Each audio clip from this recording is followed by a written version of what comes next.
7bet lažybos. 7bet. Dalyvavimas azartiniuose lošimuose gali sukelti priklausomybę.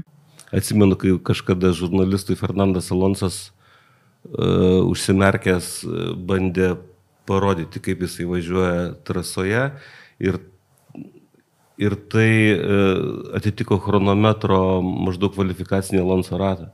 Jisai maždaug beveik tiksliai prisimena, kiek trunka kuris procesas toje trasoje. Antiek Barcelonos trasa buvo visiems išgraužta, matyti tikrai daugelis iš jų galėtų įveikti ratą užrišto matyti.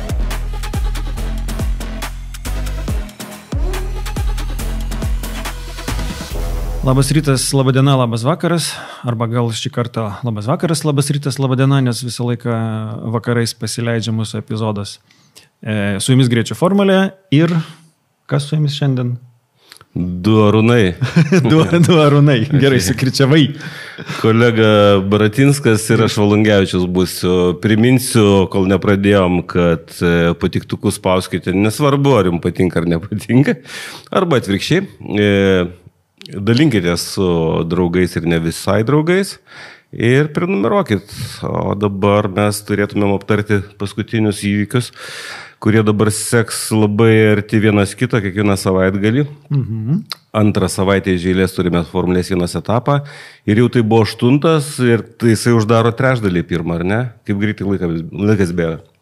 Ir kaip visada, kalbant apie Monako savaitgalį, tai tas glamūras, kurio ir šiais metais netruko per visus galus, ten ir jachtos uoste, ir super duper automobiliai jachtose, ir gražuolės, ir gražuoliai, ir branguoliai.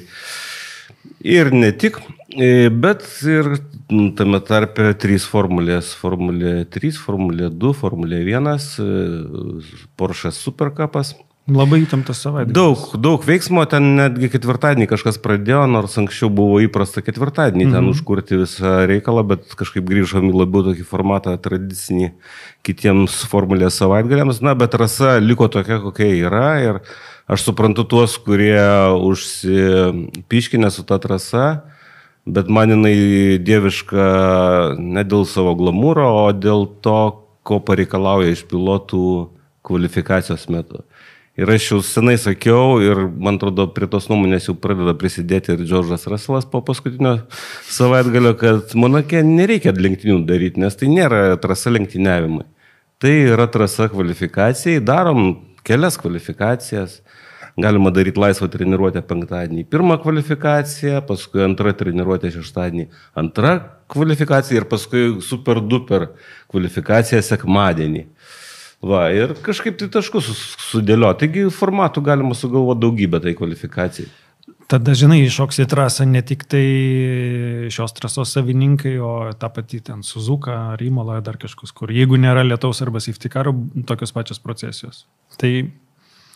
Na, bet čia tikrai fiziškai smarkiai apribota. Ypač, kai išplatėjo automobiliai. Jeigu taip. Išplatėjo, pailgėjo. Aš sakyčiau, kad ten tie 10 cm jie lemiamos reikšmės nevaidina. Žinoma, jeigu juos padaryti tokius, kaip buvo 60-ais Formulė 1, tai taip, tokie automobiliai tinkami lenktyniauti, nors aplenkti irgi yra ką tenais. Ir vėlgi su tais esais, kurie padaryti tam, kad būtų saugu ir panašiai, bet gaunasi paskui taip, kad prieš savo sąžinę pilotas atsistoja, ką aš turiu daryti dabar toje situacijoje, kai važiuoja žmogus prieš mane 5 sekundėm lėčiau, negu aš galėčiau važiuoti ir aš negaliu jo aplenkti. Netgi Formulės 2, man atrodo, lenktynėse kažkas ten prasidūrė padangą ir su tuščia padanga važiavo gal 2 ratus. Ir ten, nors tu pasikark, nieko nepadarysi. Tai tas yra taip, bet tai tiesiog, man atrodo, kad šiam savaitgaliui su ta problema buvo mestas kozeris, kad kovojam padarydami privalomus 2 sustojimus. Na ir kuo tai baigėsi? Aš tai sakyčiau, kad baigėsi geriau negu buvo tikėtasi. Neišsprendė galbūt visų tų problemų. procesija vis tiek šiokia tokia vyko, bet, pavyzdžiui, paskutiniai ten nepilni gal 20 ratų, nepasinto, kad atrodė galbūt iš šono jie nuobodžiai, bet aš įsivaizduoju, kad tiem 4 vaikinam priekyje važiuojantiem nebuvo nuobodu. Buvo pakankamai įtempta. Jiems, kaip sakyti, tie sustojimai jiems labai daug nedaro, nors, aišku, žaidė, kadangi ten yra žinoma lošimų vieta Monakas, lošimai pastatė jų gerbuvį, galima taip sakyti, ir išgarsino juos ir pastatė Red Bullis, na, tokį statymą didelį, ar ne, kad galbūt bus saugos automobilis, kažkas gali būti, o kad bus Monake, tai tokia tikimybė didelė yra. Man ne visai, tiesą sakant, taip jau žiūrint atgal per petį į tą savaitgalį, Mercedeso pasirinkimas toks. Aš jo nekritikuoju, kad jisai blogas, bet galbūt galėjo kažką originaliau pagalvoti, išskirdami bent jau savo 2 pilotus kažkaip. Nors galbūt visais atvejais jie buvo busted ar kažkas tokio. Nes kvalifikacija Mercedesams dėja susiklostė labai nesėkmingai. Bet gal apie viską iš pradžių? Kaip tu manai, nuo ko pradedam? Yra pora naujienų tokių įdomių. Tai gal nuo naujų ir pradedam? Nuo naujų. Tai viena iš naujienų susijusi su Monaku. Formulės 1 filmas su Bredu Pittu, kurį produsavo, vienas iš prodiuserių buvo Lewisas Hamiltonas. Turbūt žinot ir matėt jau trailerį, taip vadinama. Kaip traileris lietuviškai? Filmo anonsas, video anonsas. Gal kažkas taip. Jisai taip ir vadinasi, F1 filmas. Taip. Tai ir lenktynininkai, ir komandų vadovai buvo pakviesti į uždarą seansą. Peržiūrą, jo. Maksas Verstappenas buvo namuose ir žaidė simuliatorių. Jisai nedalyvavo, jisai vienintelis nedalyvavo, bet atsiliepimai yra overall teigiami. Lenktynininkai, ką pastebėjo, lenktynininkai sako, kad na jo, ten vietomis mes matom, kadangi jie yra... Jie gyvena Formulė 1, tai jie mato, kur yra realybė, kur ne, kur pritempta, bet jų teigimu overall yra labai produktas, fainas produktas, sakykim taip. Toto Wolffas po to dar pridėjo ir su ko jis ten buvo pries konferencijų su Williams Wallace'u. Jie abu irgi pridėjo, kad jiem irgi labai patiko, kad produktas gavosi labai teisingas, tai manau, kad birželio 20 kažkėlinta, čia po Joninių kažkada jisai bus jau pasirodęs kino teatruose. Būtinai eikit visi pasižiūrėti, aš tikrai eisiu. Tikėkime, kad bus ūgtelėjimas dar vienas Formulės 1 populiarumo, negu buvo po Drive to Survive. Na galbūt meninis filmas užkabina gal šiek tiek kitų segmentų, kurie kažkur šone ir jos gal gali patraukti. Tai va, čia buvo viena naujiena, kita naujiena. Otmar Schaffnauer, jeigu atsimenat dar tokie... Visai nesenai toks žmogus, kuris trynėsi padokė. Jo, jisai vadovavo Alpine komandai, jisai vadovavo Aston Martin, prieš tai Racing Point. O prieš tai net Force India. Force India. Čia ta pati dar buvo komanda, o prieš tai kur neatsimenu.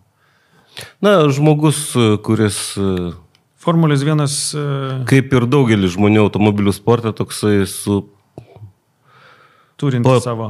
pasukimu, su tokiu sraigteliu. Taip, tai va, jisai su sraigteliu dabar aiškina, kad, reiškia, beldžiasi jisai duris su 12 komanda, sako, kad jisai turi surinkęs finansavimą, rėmėjus, netgi variklių tiekėjai jau turi. Tai Cadillacas jau patvirtintas, kaip 11 komanda 26, tai vat, sekantis, kuris beldžiasi, yra Schaffnaueris. Įdomu, kas iš to gausis. Manau, kad 26 metam... Na, Andretis beldėsi ir su tokiais rimta artilerija beldėsi į tas duris. Ir jam ilgai labai užtruko galų gale jas pramušti. Tai Schaffnaueris nestatyčiau aš daug, kad jam pavyks. Bet pagyvensim, pamatysim. Akivaizdu, kad norinčių įlysti į tą jau dabar labai elitinę... Šiuo metu tai yra 11-ukas, bus greitai, dabar 10-ukas, greitai bus 11-ukas ir tapti 12-uku. Nors 12 tai toksai buvo tradicinis skaičius, aš atsimenu kitų laikų, kai turėjom perviršį komandų ir kai vykdavo penktadienį prieš savaitgalį visą oficialų prekvalifikaciją vykdavo. Buvo laikai. Būdavo virš 30 Taip. komandų. Tai 15-16. viskas gerai, nes realiai dabar, kai pasižiūrė Monako trasą, tai ir 20 automobilių ten per daug yra realiai. Bet, gal Monakas labiau išimtis. Žodžiu, Schaffnaueriui linkim sėkmės. Taip. Žiūrovams 24 automobiliai geriau negu 22. O 22 geriau negu 20. Gerai, Monako Grand Prix prasidėjo nuo ko? Prasidėjo nuo treniruočių, kaip tik Arūnai sakiau, kaip vienoje iš treniruočių, man atrodo, antroje, kur Hamiltonas po baseino greitos kišenės, taip vadinamos, netgi skrydo visais 4 ratais. Tokiais atvejais įsivaizduoju, kaip stuburas jaučiasi lenktyninko, nes nėra smagu turbūt pakilti 4 ratais ir nusileisti. Na ir gal tokia labai bendra apžvalga komandų, pagrindinių veikiančių, kokią jie formą demonstravo savaitgalio metu, tame tarpe laisvose treniruotėse. Na, mes spėjom, kad McLarenam ši trasa turėtų lipti, dėl to, kad McLarenai labai neblogą sukibimą generuoja lėtuose posūkiuose. Mes taip pat, ko gero, pažymėjome, kad Maxas čia bus faktorium, kadangi Maxas yra tas žmogus, kuris sugeba labai susikoncentruoti ir arti rizikos ribos atlikti visą ratą. Ir tai, žinoma, Monake yra sprendžiantis dalykas. McLareno, ko gero, minusas buvo tame, kad priekinių ratų sukibimas nesuteikia daug pasitikėjimo pilotams ir tokioje trasoje tai aišku yra minusas. Na ir vėlgi tokia ruseno viltelė, kad Ferraris išsitrauks kažką ir realiai Ferraris išsitraukė realiai sukibimą varančių ratų išvažiavimuose iš lėtų vietų. Ferrari išsitraukė Leclerc'ą, kuris puikiai važiuoja Monake kiekvienais metais. Aš niekada nesiginčyčiau, kad su žmogum, kuris sako, kad Hamiltonas yra geras pilotas, ar ne? No. Tai Hamiltonas taip, yra geras pilotas, bet matant fone, kad jisai naujoje komandoje, kurioje dar nėra visiškai įsijaukinęs, tai Leclerc'as taip. Leclerc'as dar kartą patvirtino, kad jis tikrai labai geras kvalifikatorius, žmogus mokantis kvalifikuotis, kad jisai gerai žino Monako trasą. Na, Monako trasoje buvo tokie vos ne istoriniai periodai, kai ten karaliaudavo kažkoks žmogus, Grahamas Hillas kažkada, ar ne, 6 pergalės liktai turi, ar 5, ir paskui jį vieną pergalę aplenkęs Ayrtonas Senna. Na, kai žmogus yra pasišventęs tai trasai, tai aš tikiu, kad jisai sugeba sugeneruoti tą tokią persvarą, kuri gana apčiuopiamą pasidaro ir sunkiai įveikiama kitiems. Nors paskutiniu metu dabartinėje eroje mes turim tokį kaitą tų žmonių, kurie kvalifikuojasi Monake. Na, žinoma, tai dažniausiai žmogus iš greitų komandų. Tai va, ir vėlgi, nepamirškime Mercedeso. Taip, jiems šį savaitgalį nepasisekė, bet realiai matėsi potencialas. Russellas kvalifikacijoje, ko gero, tikrai rodė tokį greitį, su kuriuo galėjo tikrai dėl pirmų 2 eilių vietos kovoti. Na, ne pole pozicija. Antonelis, akivaizdu, dar yra per žalias. Ir plus jo krešas dar buvo. Ta pademonstravo jo avariją kvalifikacijos metu. Taip. Ir jisai labai pyko ant savęs, kadangi jis jau faktiškai beveik turėjo garantuotą vietą toje kvalifikacijos dalyje ir kam ten reikėjo rizikuoti. Ir klaidelė buvo tokia iš tų bet tokią pačią mes jau matėm tą savaitgalį. Man atrodo, ar Hadžaras sulaužė ratlankį kairį priekinį po tunelio tam pirmam kampe kairę išsakymą. Tai, na, bet užjaučiu Antonelį, bet net ir Wolfas labai oficialiai sakė, kad normalu naujokams. Bet Wolfas kitaip ir negalėtų sakyti, čia jo yra jo kūdikis. Russellui kitų būdų nepasisekė kvalifikacija, na tai jie pavadino elektrinę problemą, numiro variklis. Gerai. Praeit Imolos savaitgalio Antonelio tą gedimą pavadino throttle, akceleratoriaus sklendės gedimu. Gerai, jie gali vadinti kaip nori, nežinau, kaip pavadino gedimą Aston Martino Alonso, kai pasidūmai pradėjo eiti. Tai ten degtukų dėžutės problema buvo. Alonso pasakė ispaniškai, jis increíble, reiškia. Sako, čia neįtikėtina. Ir, švelniai tariant, aš prisidėčiau prie choro tų žmonių, kurie, kaip ir Alonsas, galvoja, kad jam kažkaip limpa tos nesėkmės. Realiai tai panašu taip ir yra, nes, savaitgalis, kai jisai turėjo garantuotus taškus, garantuotus, ten nebuvo šansų juos prarasti, net nesąmonės visai darant. Neblogus dar. Kažkur. Ir visai neblogus, ten 6 ar 7 kažkur trynėsi. Ir važiuoja ir sakė, galios jau trūkumai jisai jau kurį laiką. Taip. Tai va, tai čia... Tu čia linksti į Mercedes variklių patikimumo temą. Tai yra kažkas, kas kartotiniu darosi leitmotyvų.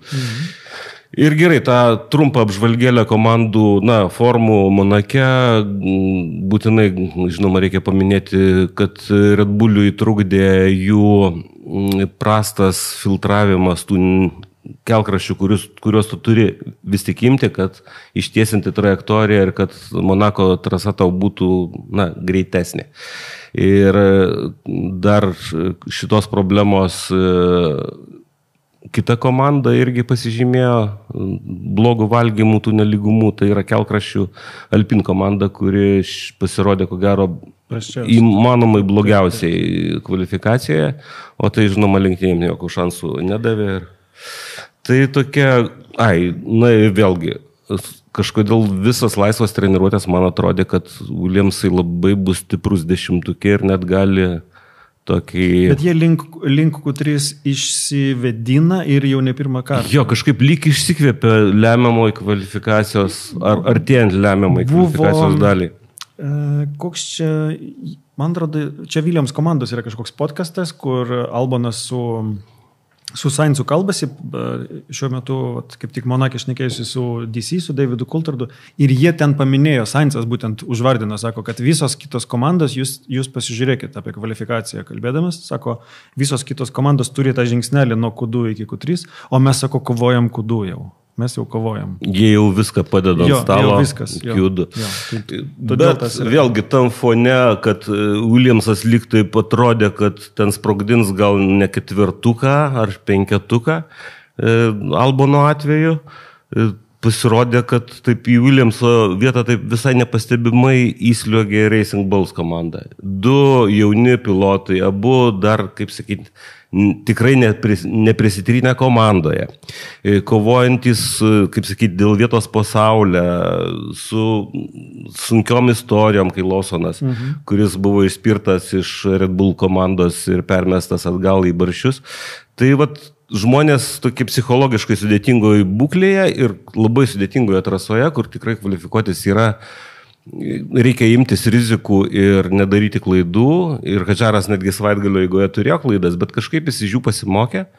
Fantastiškas pasirodymas ir Lawsono, ir Hadžaro. Ir po to įvykdė puikią kuris paskui suteikė galimybę žmonėm, kurie ėmėsi drąsios strategijos tikrai.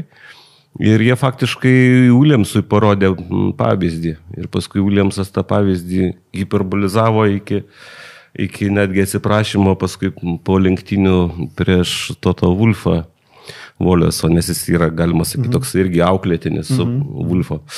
Nepaisant to, kad Toto Wolffo pirma komanda buvo Williams, kur jisai dirbo. Žiūrėk, mes nieko dar neaptarinėjom, bet kaip ir viską aptarėm, ar ne?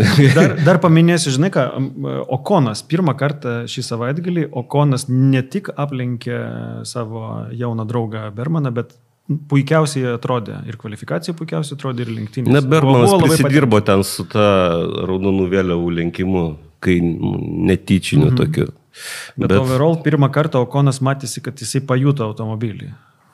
Tai čia buvo, kaip ir sakė, 8 lenktynės ir tik tai tada Okonas kažkur pajuto. Hamiltono irgi buvo pakankamai negalima sakyti blankus, vėlgi.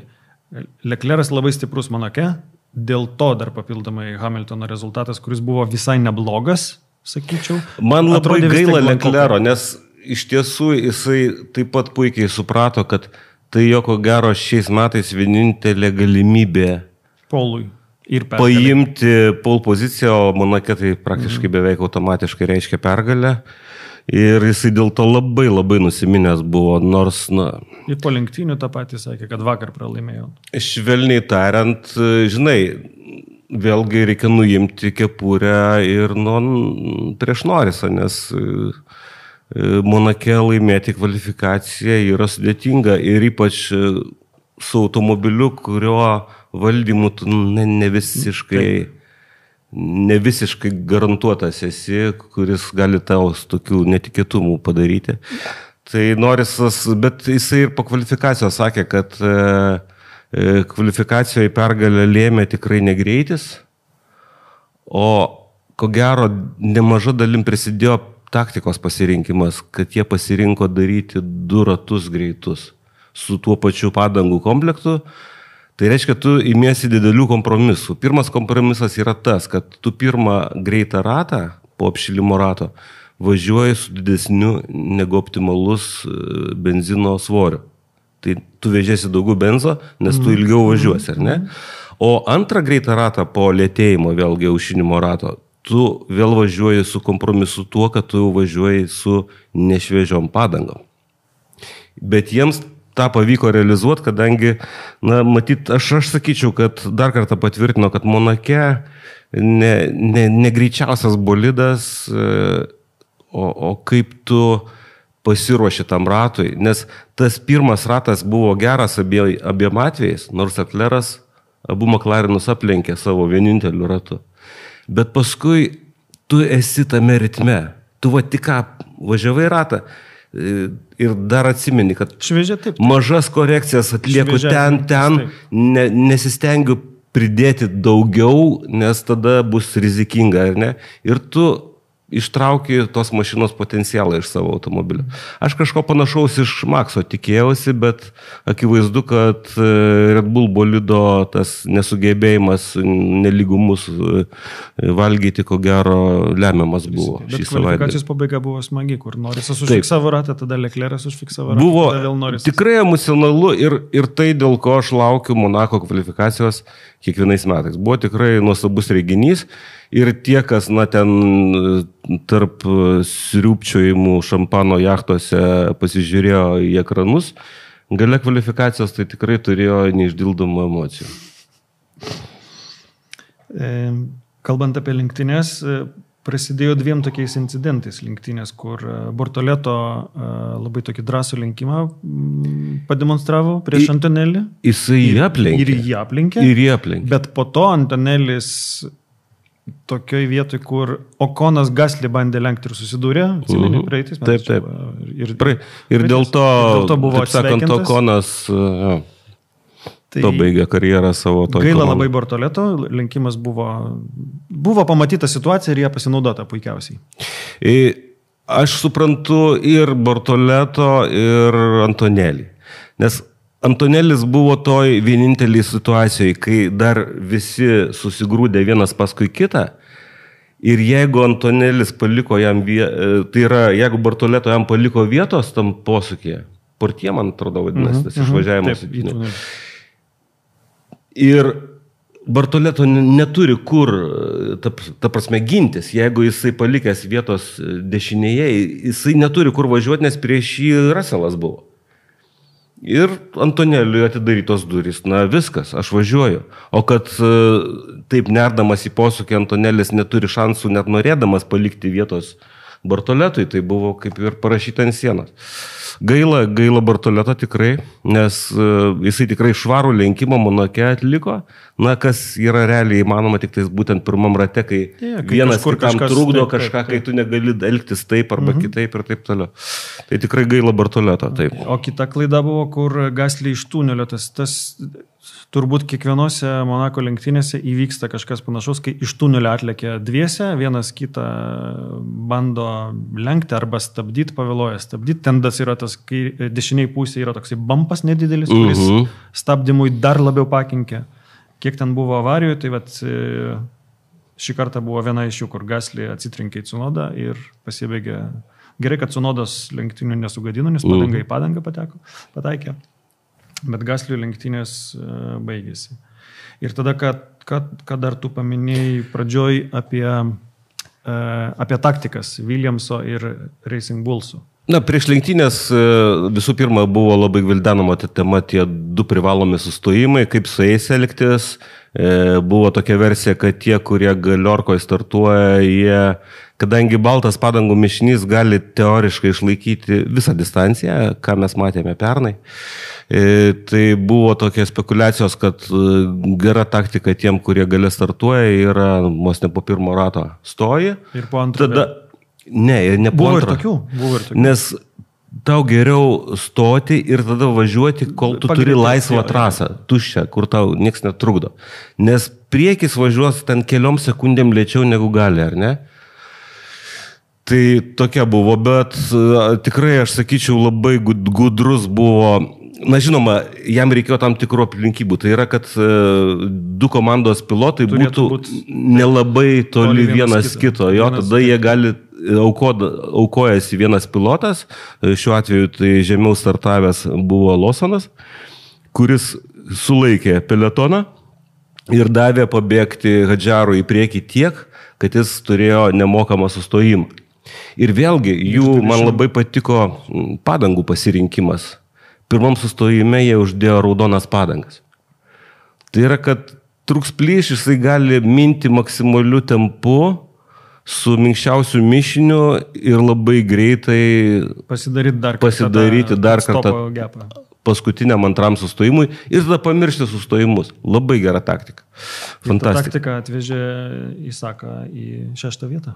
Liuks labai. Puiku. Ir kiek 12 taškų Racing Bulls uždirbo? Vos ne 8, taip, 12. Vos ne tiek, kiek turėjo iki tol. Per vienas lenktynės ir tai Monako lenktynės, kur ten nebuvo milijono avarijų ir taip toliau. Nes jie dabar turi 22. Tai jie netgi daugiau taškų atsivežė iš Monako lenktynų. Tai šaunuoliai, tai aš galiu tik pagirti. Jiem ta taktika suveikė, o Mercedeso buvo labai keista. Mercedeso keista. Žinoma, kaip sako Toto Wolfas, iš tų startinių vietų, kurias jie turėjo, ten bet kuri taktika būtų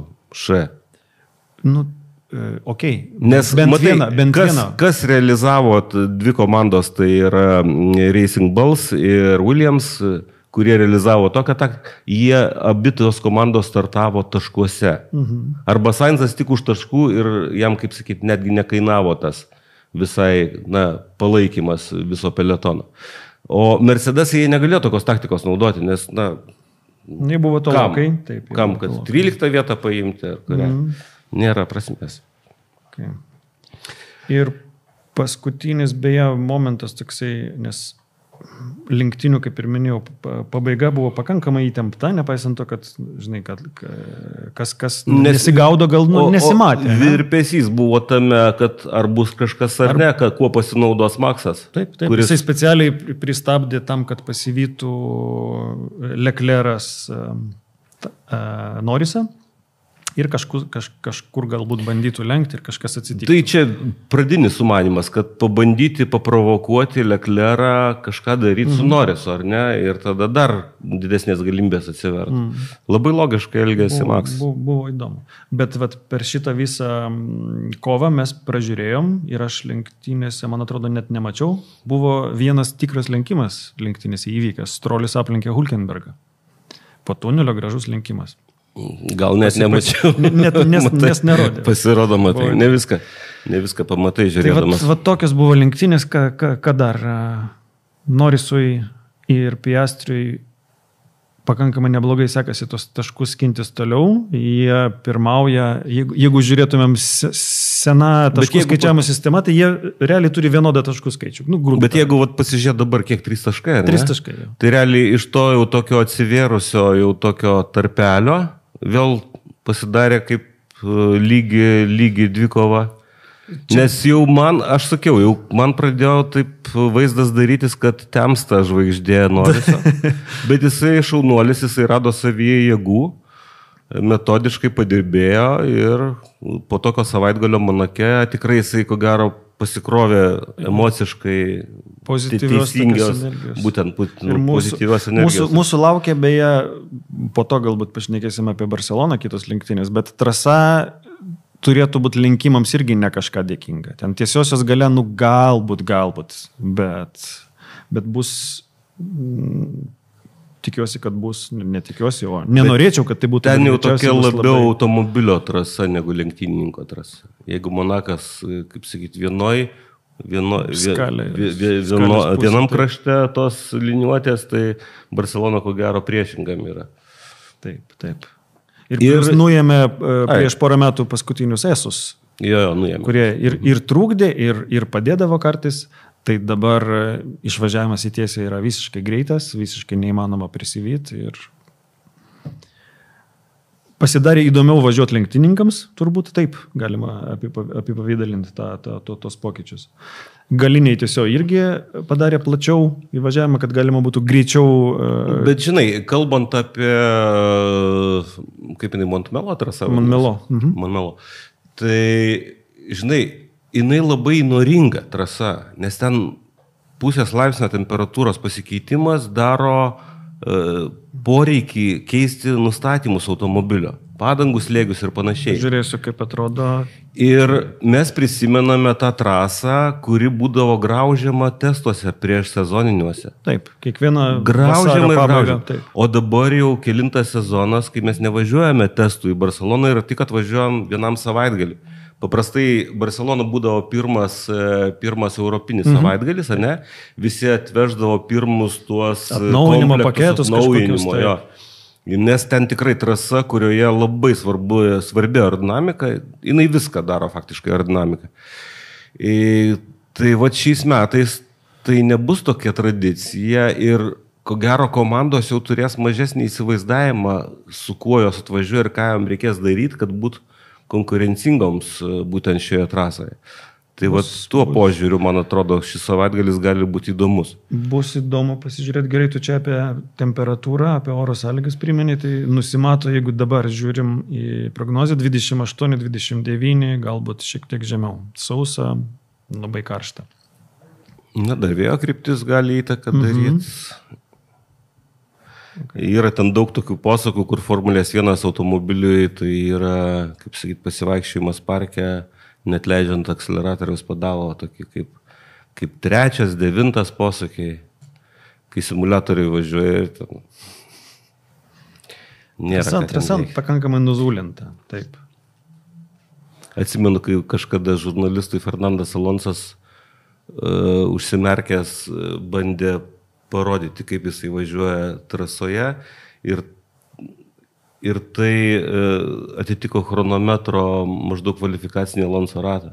Jisai maždaug beveik tiksliai prisimena, kiek trunka kuris procesas toje trasoje. Ant tiek Barcelonos trasa buvo visiems išgraužta, matyti tikrai daugelis iš jų galėtų įveikti ratą užrištom akimis. Bet šitas pratimas buvo, nežinau kaip dabar, bet buvo pakankamai dažnai naudojamas anksčiau. Man atrodo, galima dar YouTube'e susirasti, Batonas kažką pasakoja, kažkokią Lapwid užsimerkęs, Raikonino, man atrodo, yra nemažai tokių. Ir praktikavo anksčiau treneriai prieš lenktynės, sakydavo, kad jūs dabar užsimerkite ir pravažiuokite tą ratą. Ir tada žiūrėdavo skirtumus, kaip tu ir sakai. Turėtų būti iki sekundės. Nes tikrai gero test piloto charakteristika yra tokia, kad jisai gali labai technikai suskaičiuoja, koks, tarkim, padangų amžiui, kad jos ištrauktų tiek tai ratų. Inžinieriai suskaičiuoja, kad ratas minutė 24,5 turi būti, maždaug tokiu tempu važiuoti. Ir geras toks pilotas, jisai gali tos kartot ratus vieną po kito kaip chronometras. Rato aparato. Jie turi išugdyti savyje tokius pojūčio laiko dalykus. Žinoma, lenktynių trasoje tą galima pririšti prie įvairių dalykų. Bet tai yra gana svarbu. Savybė svarbi. Ok, tai Monaką turbūt čia ir pabaigiam ir šiame epizode galbūt padarom ilgai mūsų ir tikiuosi mūsų žiūrovų lauktą rubriką Q&A. Yra keletą klausimų, Kurias mes jau senai norėjom atsakyti, bet taip, nesusidarydavo proga. Jų galbūt nedaug, bet pabandom. Tai Daumantas 95 mūsų klausė, kuris dabartinis Formulės 1 pilotas turėtų geriausius šansus išgyventi senosios kartos lenktynėse, pavyzdžiui, 80-ųjų, tai čia 80s arba 90s, tai čia 90-metis arba prieš 2000-uosius, be visų modernių sistemų. Aš tikiu, kad visi turi šansus, tik tai įsivaizduoju, kad ko gero liūto dalis dabartinių lenktynininkų, visų pirma, aš juos charakterizuočiau kaip labai profesionalius. Tai yra žmonės, kurie labai gerai paruošti tam, kad kokybiškai atliktų lenktynininko darbą. Bet aš įsivaizduoju, kad labai nedaugelis jų ryštųsi sėsti į tų laikų bolidą, žinodami, su kokiam rizikom tai yra susiję. Arba jeigu perkelt jų tos sugebėjimus ir techninės žinias ir drąsą, tai pusė jaunos kartos lenktynininkus greičiausiai nebūtų išgyvenę. Jeigu mes pasižiūrėsim, nežinau, paskutinį 5-metį ir avarijas, kokio tipo avarijų buvo būtent dėl per didelės drąsos avarijų. Todėl, kad žmonės dabar įpratę prie tam tikro saugumo, aktyvaus saugumo lygio. Tai yra, kad tokią riziką, imdamas tokios rizikos, aš rizikuoju nebaigti treniruotės, ten ar dar kažką, nusilaužti ratą tą, na. O anų laikų automobilėje tai galėtų reikšti žymiai liūdnesnės pasiekmes. Tai va tas dalykas man nėra atkartojantis. Vėlgi mes dabar turim tuos visus simuliatorius, kur klaidos kaina yra nulinė, sugaištas laikas maksimum ir taip toliau. Ir tas naują kartą kitaip elgtis ūgdo. Skatina, taip. Ir dėl to, sakau, dabartinės kartos žmonėm su anų laikų bolidais važiuoti, sakau, jie gal nesimtų tokios užduoties tiesiog. O kad jie pajėgus būtų, taip pajėgus, kaip man patiko čia Portugalijos ralis pasaulio čempionato etapas vyko ir ten buvo tvarkaraštis klaikus, ten 14 valandų plus lenktyniniam automobilyje ekipažas, žinai. Ir tame tarpe ten 10 greičio ruožų per dieną. Nuovargis, viskas, ir Ovamperas paskutinėme interviu po paskutinio greičio ruožo sako, jeigu kažkam kyla klausimas, ar mes pajėgus tą padaryti, tai atsakymas yra taip, mes pajėgus. Bet ar to reikia? Ar mums reikia tą daryti? Čia tavo atsakymas. Mano atsakymas būtų toks, kad galėtų geriausias šansas turėtų išgyventi, turbūt Alonso, Hamiltonas, tai yra tie, kurie turėjo patirties su tais automobiliais. Kurie per daugiau erų technikos ėjo. Praėjo, taip. O tokie, pavyzdžiui, kaip jeigu mes prisimintumėm, kaip Verstappenas važiavo 16-17, kiek sugadinės yra lenktynių ir savo, ir kitiem, ir kiek avarijų patekęs, tai arba ten sunoda savo karjeros pradžioje, tas pats Okonas, Gasly ir panašiai. Ir jeigu čia kalbant apie 80-uosius, net link 90-ųjų, tai buvo greičių dėžė naudojama tam tikrų tai yra rankinė ta, kaip mūsų dar tie, kas turi su mechaninė dėžė automobilius, kur H raidėtų perjunginėjai pavaras. Ir jeigu aš prisimenu gerai, tai tais laikais, aišku, mažiau pavarų buvo naudojama gal 6 pavaros, bet vis tiek Monako lenktynių metu reikėdavo kažkur 2700 perjungimų daryti. Pritrindavo ten iki kraujo. Tai ir čia procese viso kito darimo. Dabar jie daugiau dirba su tais visais keitikliais, jungikliais ant vairo. Kas irgi yra reikalų, nes palpacija tavo per pirštinės yra kitokia negu tu be pirštinės. Taip, tai yra procesai, kurių tu turi juos išmokti ir išmokti juos tiksliai atlikti ir greitai. Gerai, sekantis klausimas. 89 džebus arba JBUS. Sveiki, jūsų dėka vėl pradėjau domėtis F1. Kaip faina. Ačiū. Noriu paklausti dėl kūro. Ar komandos kažkaip skaičiuoja, kiek kūro pripilti lenktynėms? Ar pila maksimaliai ir tiek? Kokia bako talpa ir kiek litrų suvalgo bolidas? Tai čia turbūt vienas dalykas. Gal Arūnai atsimeni, nuo kada įvedė tą 100 Nuo turbo variklių. Nuo 2014. Ir paskui dar 5 kg pridėjo, man atrodo, kažkada tai. Tai 100 kg, po to 105, man atrodo, dabar kilogramai. Jeigu ir yra kažkoks skirtumas, tai minimalus.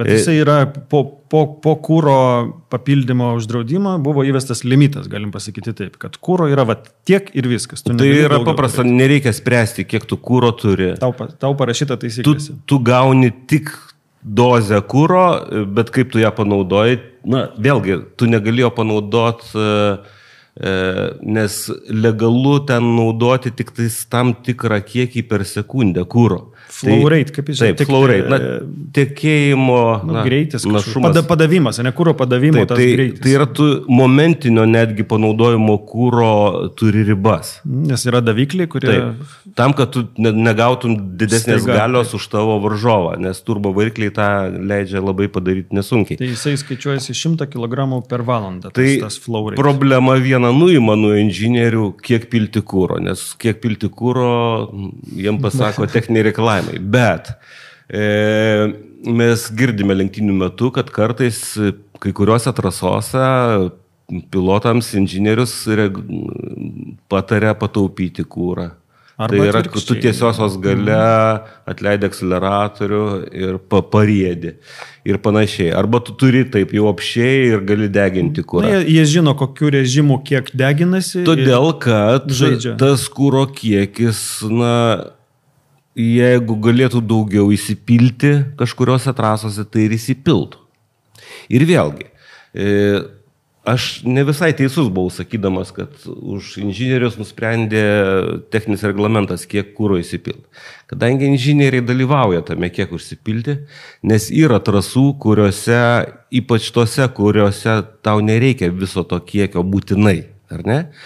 Tai žmonės, kalkuliuodami savo lenktynes, simuliuodami tas situacijas, kurios bus, kaip jie lenktyniaus, ar jie pirmaus lenktynėse, ar kažkas kitas, ar jiem reikės vytis, ar jie turės galimybę sulaikyti kažką už savęs, jie gali piltis mažiau degalų.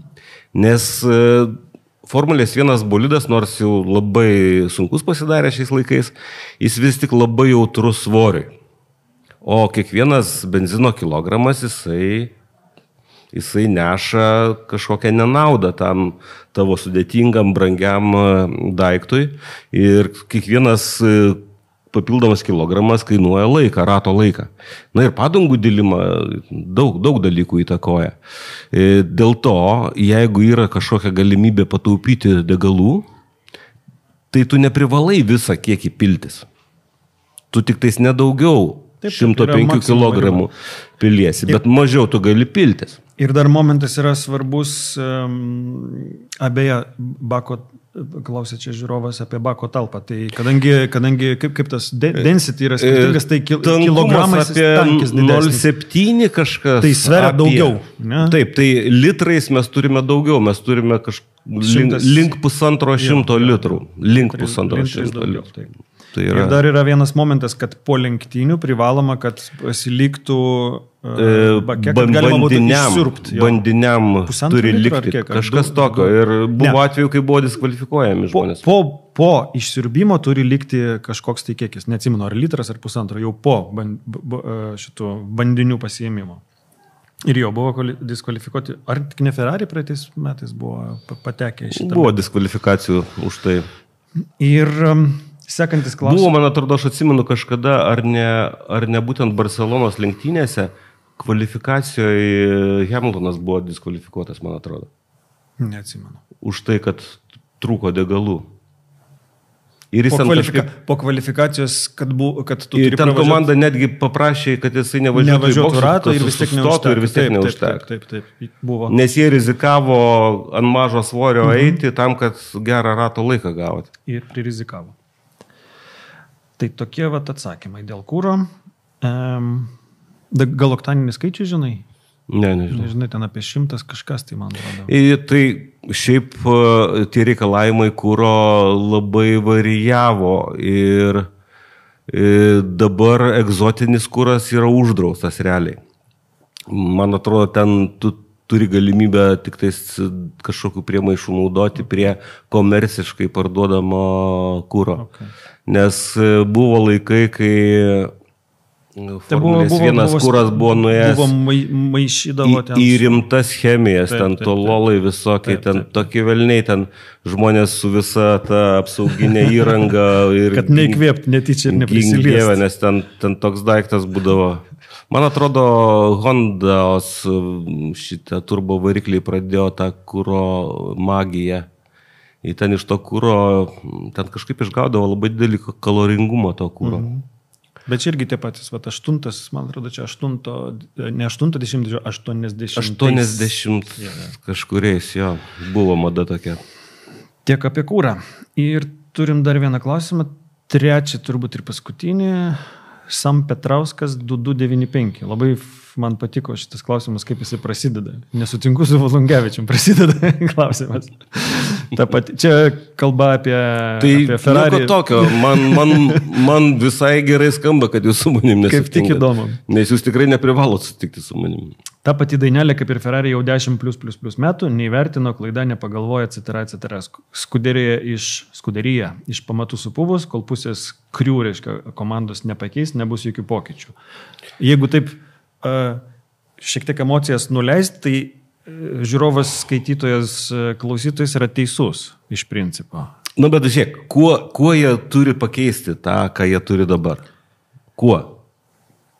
Kultūra kompanijoje kiekvienoje keičiama iš viršaus. Tai kai jie pakeičia vadovą, yra tam tikras laikas, kada kompanija seka to vadovo, reiškia, koks vanduo pilasi iš viršaus. Ir komanda, kaip tu matai, kai buvo Arrivabene, matėsi tas kažkoks energingumas, jautėsi. Po to pasikeitė į Matiją Binotą, buvo visi tokie vienas kito tarsi nepasitikėjo, dar kažkas.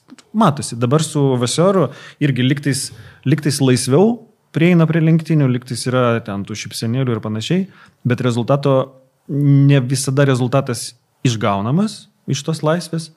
Ir ką aš paantrinčiau praeitą kartą, man atrodo, aš sakiau tą komentarą ir šiandien tu palėtė apie Ferrari, apie Hamiltoną. Man atrodo, kad žudbūt reikia keisti jo lenktynių ir inžinierių. Žinai, nesusikalba jie visi. Tiesą sakant, mane labai nustebino Ferrario forma šiais metais. Aš maniau, kad komanda, kuri ko gero labiausiai pakeitė savo bolidą konceptualiai, einant į paskutinį šito techninio reglamento sezoną. Man visų pirma nesuprantama, kam jie tą darė. Na taip, jų tvirtinimas buvo, kad pernykštis bolidas buvo išsėmęs tobulinimo galimybės ir taip toliau. Na bet lieka paskutiniai metai, kurie tau bus vis tiek tokie dviprasmiški. Tai yra, kad tu lauksi pirmos progos, kada gali visą dėmesį ir visus finansus, ir resursus, ir žmogiškus, ir finansinius nukreipti į kitų metų projektą. Nes visi tą darys šiais metais, anksčiau ir vėliau. Williamsas jau tą sakė, jau padaręs, jau viskas, 100% eina kitų metų bolidai. Tai kodėl jie ėmėsi tokių pertvarkymų bolide? Šitą mes pamatysim tik tai kitais metais. Jeigu priekinė pakaba bus pulrodinė, tada taip. Galima tikėti, kad taip, kad dalinai, tos koncepcijos, kurias jie naujas implementavo, kad jos bus perkeltos į kito techninio reglamento bolidą. Galbūt. Bet tai yra gana keista. Bet vėlgi, kaip tu sakai, tai susiję su tuo, kas vadovauja komanda ir kas tuos lemiančius sprendimus priima. Bet kai žiūrovas tvirtina, kad būtent toks elgesys, kad pasiteisinimai yra nebūdas spręsti problemas, tai su tuo sutinku, bet kaip tą padaryti? Aš matau kažką kritikuoti tik tada, kai aš turiu pasiūlymą, ką kitaip reikėtų daryti, ar ne? Arba kaip aš kitaip elgčiausi. Tai aš, pavyzdžiui, nelabai matau, kaip aš kitaip elgčiausi Ferrari komandai, kadangi aš joje nedirbu, aš nežinau tikrai, kaip viskas susidėjo. Aš labai... Tikrai mes ne viską matome. Mes labai iš toli analizuojam viską ir tikrai mes negalim to, tikslaus susidaryti vaizdo, kaip ten yra. Jeigu tu prisiminsi, kaip bendraudavo Hamiltonas su Boningtonu, su Bono, su savo inžinieriumi, kokia sinergija jautėsi iš kalbų, kaip jie vienas kitą suprasdavo. Nu taip, bet jie daug laiko praleido, prisitrynė kiekvieną savo, kaip sakyt, viskas kaip taip, sanarys sulipo į vieną vietą. Bet čia nesimato, čia kažkoks yra, trūksta susikalbėjimo ir kažkokio pasitikėjimo turbūt. Vėlgi, mes nežinom, kokia ten struktūra yra, kaip, ant kiek jinai, ar ten demokratiška, ar autokratiška. Lenktynininkas atėjo, Kai mes galvom apie Ferrari, tai žinom, aš visą laiką prisimenu Enzo, kuris buvo paprastas ir labai kieta ranka valdė Ferrari komandą. Marchione buvo panašaus. Nuo tų laikų Ferrari, žinoma, smarkiai pasikeitė ir vėlgi Ferrario efektyviausias laikotarpis, periodas Ferrari komandos istorijoje nebuvo Enzo periodas, o buvo Michaelio Schumacherio, Rosso Brauno. Buvo britiško kropštumo, Žano Toto, prancūziško. Ten va tos hebrytės periodas buvo tas, kuris padarė rezultatą. Ir kažko panašaus matyti reikia ir dabar Ferrari. Tai yra kažką laužyti reikia.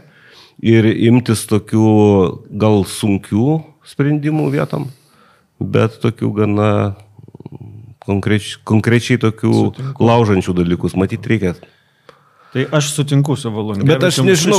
Šioje vietoje sutinku su Volungevičium. Kodėl būtent tą Ferraris turi daryti, kodėl ne koksai, nežinau, ne Alpine komanda arba... Koks man skirtumas, kas teisinasi dėl kokių nesėkmių savo. Nes Ferrari yra Formulė 1, o Formulė 1 yra Ferrari. Aš suprantu, kad yra daug motyvų, kodėl žmonės, yra čia yra fanai. Čia yra nesportas, čia yra ne komanda, čia yra kažkas daugiau. Bet aš manau, Formulė 1 yra šiuo metu 10 komandų ir nebūtinai būti Ferrari fanu. Čia tiesa. Nebūtinai, nėra privaloma. Bet nuo 79 iki 2000 pirmą titulą Ferrari, Schumacheris 2000-aisiais, taip atvežė, 21 metai praėjo, taip? Nuo Schechterio 79 titulo iki Schumacherio 2021 metai praėjo. Dabar nuo Raikkoneno 2007 jau yra reikalų ir šiemet jau nebus, tai 19 metų kitais metais bus. Panašiai, tai 28 galim tikėtis titulo. Tu girdėjai ten tą sulyginimą, kad kai prieš tai buvusi popiežių išrinko, tai tą savaitgalį, po to savaitgalį vykusias lenktynės laimėjo lenktynininkas, kurio vardas buvo Kimis.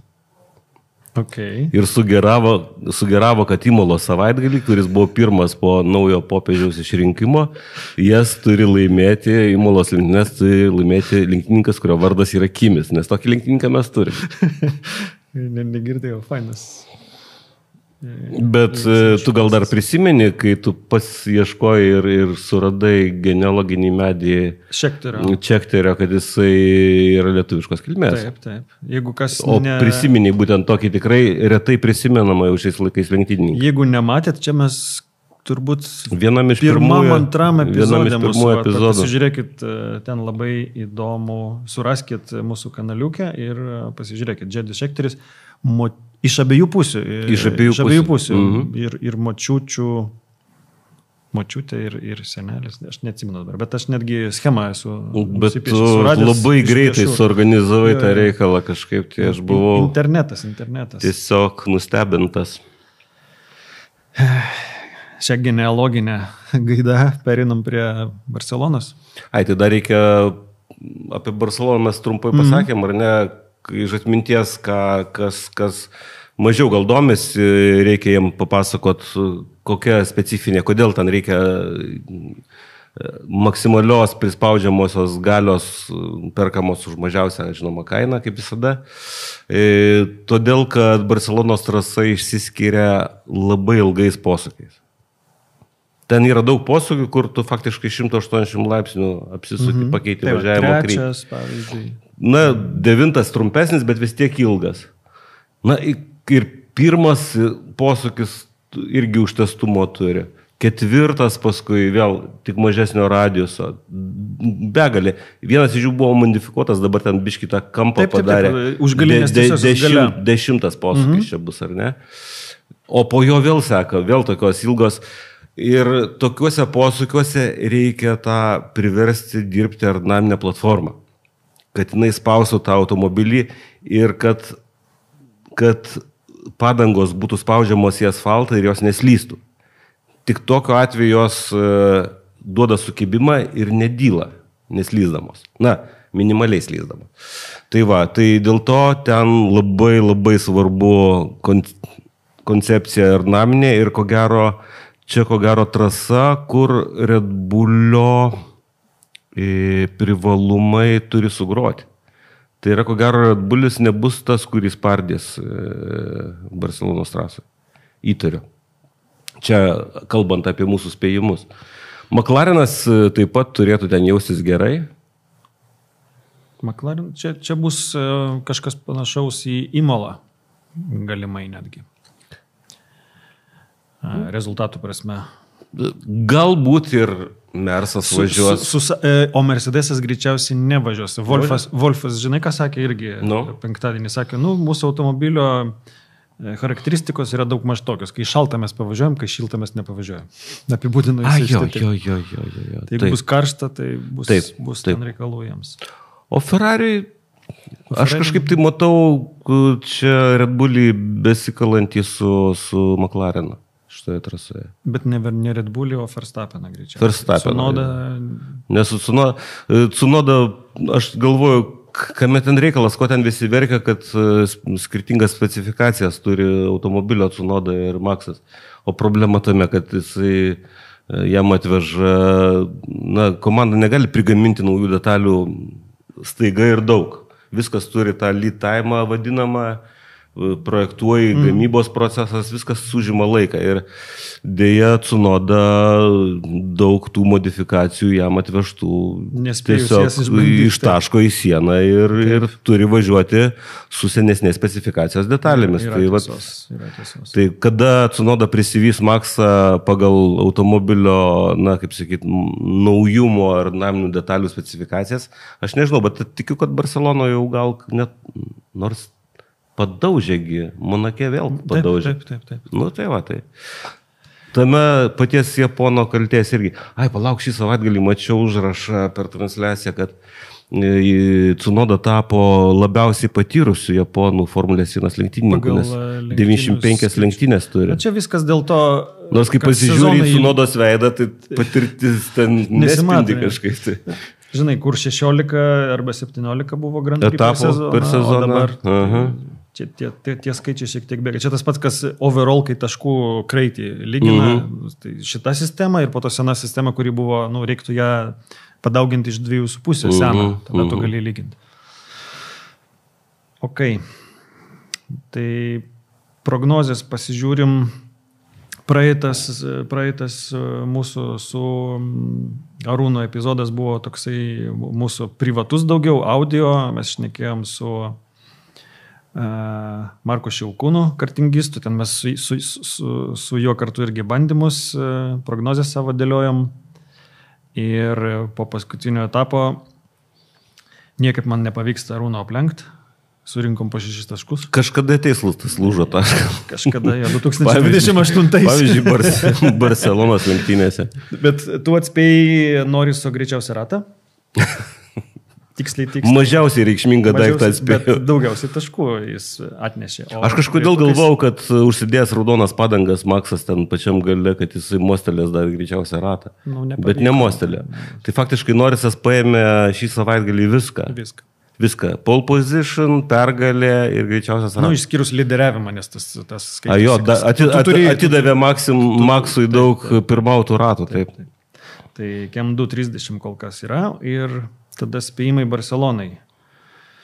Ką tu manai, arba nuo ko pradedam vėl? Ar tu nori nuo kvalifikacijos pradėti? Nežinau. Nesvarbu. Man nesvarbu. Tada praeitą kartą, man atrodo, tu darai. Gerai, tada aš tai manyčiau taip. Norisas ant sparnų po Monako lenktynių bus pirmas, Piastri kvalifikacija bus antras ir trečias bus Verstappenas, kuris išspaus eilinį kartą iš Red Bullio viską, ką galima išspausti. Bet Red Bullis nebus toks greitas kaip McLarenas Barcelonoje. Ok. Visai tokia, pagrįsta prielaida. O aš surizikuosiu. Pasakysiu, kad Maksas laimės. Okay. Maksas tą pačią tvarką kaip tavo, tik tais Maksą į pirmą vietą įstumti. Atvirkščiai čia. Taip, čia, o čia. Tai Norisas trečias pas tave bus, ne? Ne, Norisas antras, o Piastris trečias. Piastris trečias, gerai. Ok, dabar greičiausias ratas.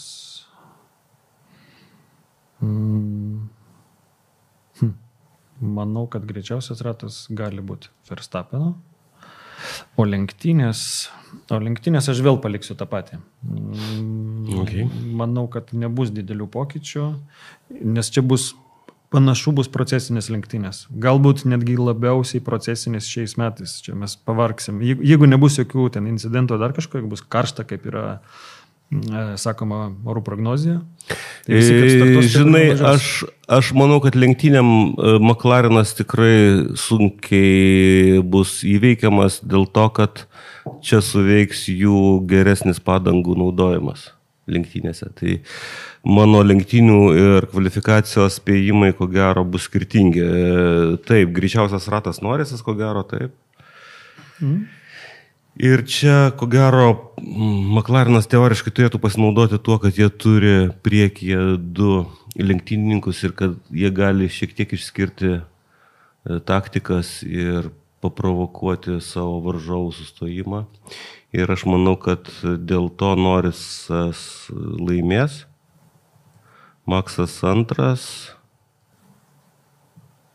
Maksas antras. Taip, o Piastris trečias. Taip sakyčiau. Pavyzdžiui. Ok. Tai visos viltis į Verstappeną pas Arūną. Ne. Viskas ten tvarkoja su Verstappenu. Magic. Kaip ten apie Monako lenktynės Maksas sakė, galėjo bananų primėti. Mario Kart, jo. Iš žaidimo. Tiek žinių šiam kartui turbūt. Taip, ačiū visiems žiūrovam. Rašykite. Spauskit patiktukus, dalinkitės, prenumeruokit. Ir ačiū visiems žiūrėjusiems. Tikiu, kad susitiksime po savaitės, taip. Iki. Ir rašykit klausimus.